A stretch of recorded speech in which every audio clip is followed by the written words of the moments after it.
go to RMIT? I consider graffiti a form of art. I think it's expression. Like in Melbourne, you actually, it depends on where you are. In Melbourne, you actually get paid a lot of the time to do graffiti because it's a part of the culture. It's a part of the look of the city. So here, I consider it art. In some places, it might be considered graffiti. So it's different. Could be both. Do I have to choose one? Oh, it'd be nice. Yeah. Probably art. Depends where it is. It can be very good art. I mean, Melbourne is a graffiti capital. Yeah.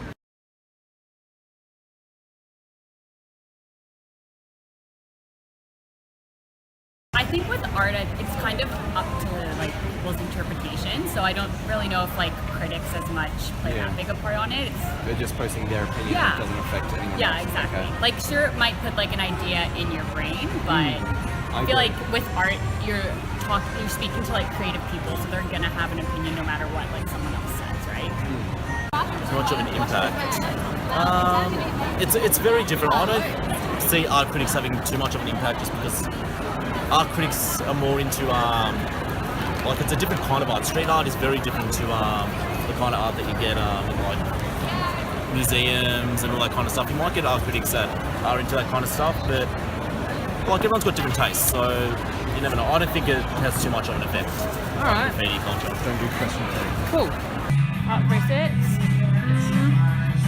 I think they do have an influence, but I don't think it's that important. Depending, like, I think maybe young people kind of have more. I don't know really. I don't think it influences that much. I think everyone has their own opinion on art and what art is. Look, I don't think so. I think art means a different thing to everybody, and everyone's going to have their own idea of what art is. So I personally don't think that I've been influenced by anyone else's opinion. I don't think much. I think it depends on the person and how they interpret the art. Okay.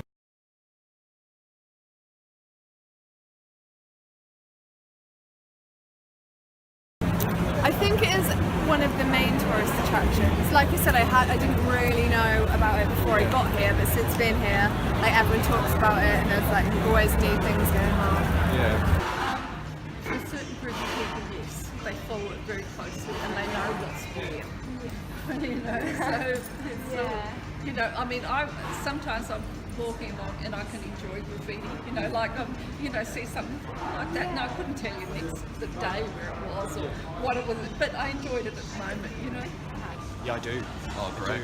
The NGV is probably the best gallery we've got in Australia, I have to say. I've had a lot of people talk about Visit it that. regularly. I don't know whether people ask for it, but I guess they enjoy it. So I don't think a lot of people like my age are against it. I think there's a market for it. Okay. In Melbourne, Yes. there seems to be a lot of graffiti, so I guess it is. Yeah, I think there's definitely a line which has to be drawn between tagging and graffiti.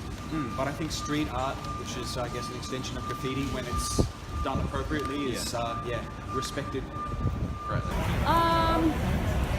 I think so. I feel like there's a couple artists that are really popular even on like social media and stuff like that. So whenever something happens, there's like a new meme, graffiti, or like anything like that popping up. So I don't really see it. Like, I don't see graffiti around that much. Like, I don't know how other countries are, to be honest, and how they use graffiti. Yeah.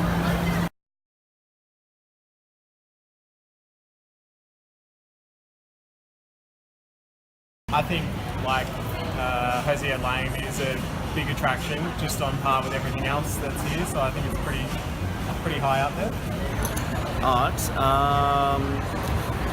I actually think it's a big part because in art, like in Melbourne, it's basically consists of you've got art and then you've got like food kind of culture. So it's definitely a huge part of it. I think because in Melbourne it's very diverse. Like you might go to some places just purely for art or for fashion. In Melbourne, it's very different. Where I think it's an equal part, like food, like coffee culture, art. It's very diverse. We get a lot of people from different countries and stuff that settle down here that are into very different things.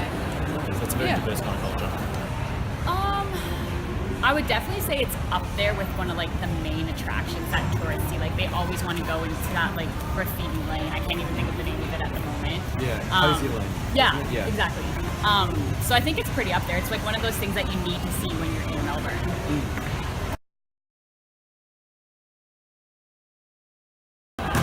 Portrays a message. I think in order for it to be considered art, it needs to portray some kind of message. It can't just be like random things like if you see graffiti that's just swear words or something, then it just means something. But for the most part, like if it's considered art, it needs to portray some kind of message. Yeah, probably.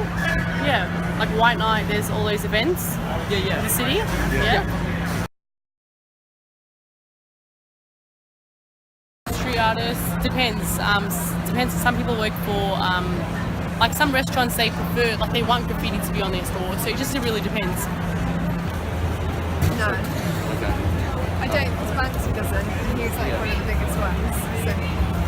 I think if you start to commission things, you do sort of influence the outcome. So I think it's probably best that we don't influence all of the outcomes, and we do allow people to have individual creativity. Oh, great.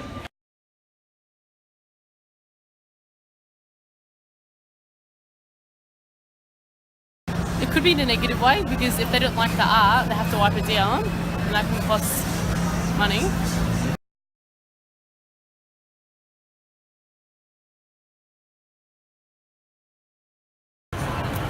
I think it goes both ways. Like some people might work in secret, some might feel like it's best to do it in the middle of the night. But those ones might be a little bit dodgier, where the ones that are commissioned know that they're able to do it during the day.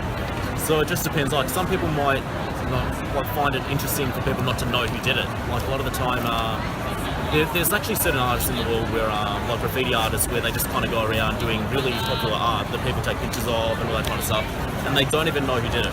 Like it's just it's a part of the whole mystery of it. It's a part of their image. I think it depends on the individual. I think a lot is in secret. Okay. I would probably go more secret than public. Okay. I just feel because sometimes isn't graffiti on like certain areas like illegal, so I think just for like their own safety. If you think of like Banksy and stuff like that, like a lot of their stuff can be also quite political, so I think it's just safer for them to work in secret. I think nowadays they're probably more open about it now that graffiti isn't seen, you know, when you ask about vandalism, I think before it was probably seen as something not very nice, but nowadays there's graffiti artists that do amazing things and there's a lot of portraits and stuff, so I guess they're more open about it.